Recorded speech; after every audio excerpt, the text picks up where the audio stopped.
मचिया बैठल तू सासु सरबे गुनाया गर हो सासु तोहार बेटा बड़ी निरदरदी से जड़ियो ना सोवेले हो सासुराउर बेटा बड़ी निरदरदी से जड़ियो ना सोवेले हो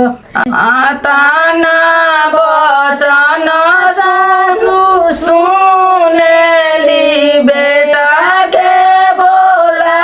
बोलावेली हो बेटा बहुआ चांदरा मागे जोत कुसुम जैसन सुंदर हो बेटा बहुआ चांदरा मागे जोत कुसुम जैसन सुंदर बबुआ कामना मलिन से लो भइल बहुआ नाही तिकवेल बहुआ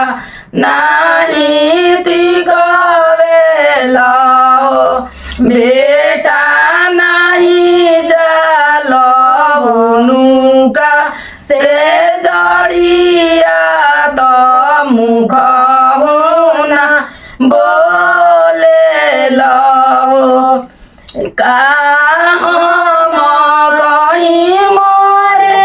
आमा कहत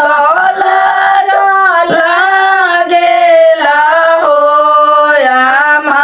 मलिनी त पान जैसन पातर परिया जैसन डुरु आमा मलिनी त पान जैसन पातर परिया जैसन सुरु रहो आमा मलिनी के रहबो हम संगवा उनु के संगे सोइबे उनु के संगे सोइबी आताना बचन सुनिया मात बेटा समुझावेली हो बेटा बहरे तो बांगाला छबइया मलिनिया संगे सोइहा मलिनिया संगे सोइहानु हो आताना बचन सुनी बहुआ त सासु से अरज करे हो सासु मरे नैहर लोचन भेजाव बीरन के बोलाव बीरन के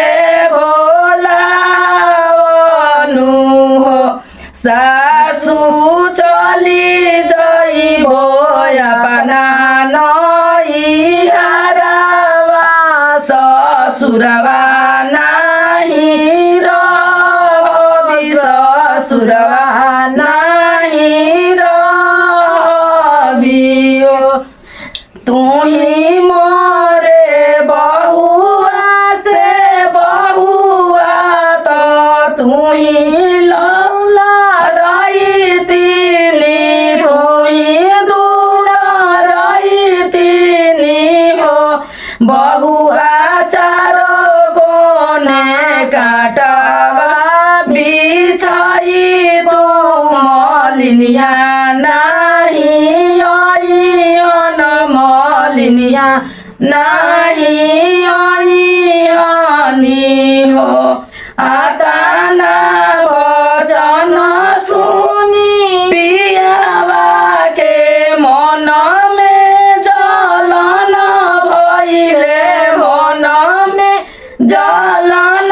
भइले हो रनिया तुही मोरे रनिया से रनिया